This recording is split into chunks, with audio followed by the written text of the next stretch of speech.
Hi, Vika. Jordy here again. I'm going to be reading chapter 12 of Fantastic Mr. Fox. It's chapter 12, Badger. Mr. Fox and the three remaining small foxes dug fast and straight. They were all too excited now to feel tired or hungry. They knew they were going to have a whacking great feast before long, and the fact that it was none other than Bogus's chickens they were going to eat made them chortle with laughter every time they thought of it.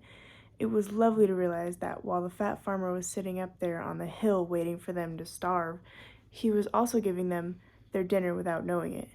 "Keep digging," said Mr. Fox. "It's not much further." All of a sudden, a deep voice above their heads said, "Who goes there?" The foxes jumped. They looked up quickly and they saw peeking through a small hole in the roof of the tunnel a long, black, pointed, furry face. "Badger!" cried Mr. Fox. "Foxy!" cried Badger. "My goodness me, I'm so glad I found someone at last. I've been digging around in circles for 3 days and nights, and I haven't the foggiest idea where I am." Badger made the hole in the ceiling bigger and dropped down beside the foxes. A small badger, his son, dropped down after him. "Haven't you heard what's going on up the hill?"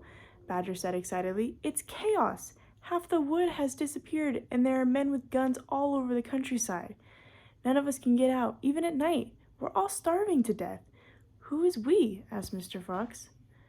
"All us diggers. That's me and Mole and Rabbit and all our wives and children. Even Weasel, who can usually sneak out of the tightest spots, is right now hiding in my hole with Mrs. Weasel and 6 kids. What on earth are we going to do, Foxy? I think we're finished."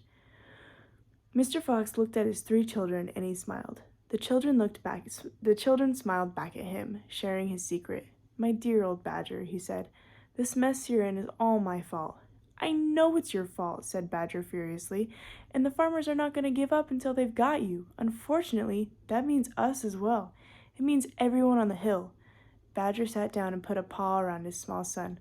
"We're done for," he said softly.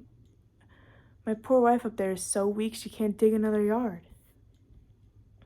"Nor can mine," said Mr. Fox, "and yet at this very minute she's preparing for me and my children the most delicious feast of plumpy, juicy chickens."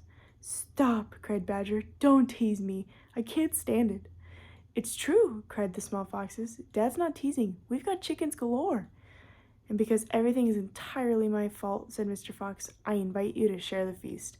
I invite everyone to share it. You and Mole and Rabbit, and Weasel, and all of your wives and children. There will be plenty to go around, I can assure you." "You mean it?" cried Badger. "You really mean it?" Mr. Fox pushed his face closer to Badger's and whispered darkly, "Do you know where we've just been?" "Where?" "Right inside Bogus's chicken house number 1. "No." "Yes. That has nothing to do with where you're going now. You have come just at the right moment.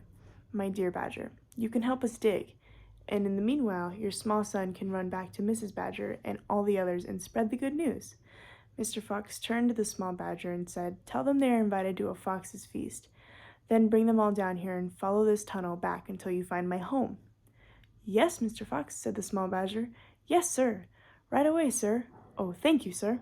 And he scrambled quickly back up through the hole in the roof of the tunnel and disappeared. Thank you for listening.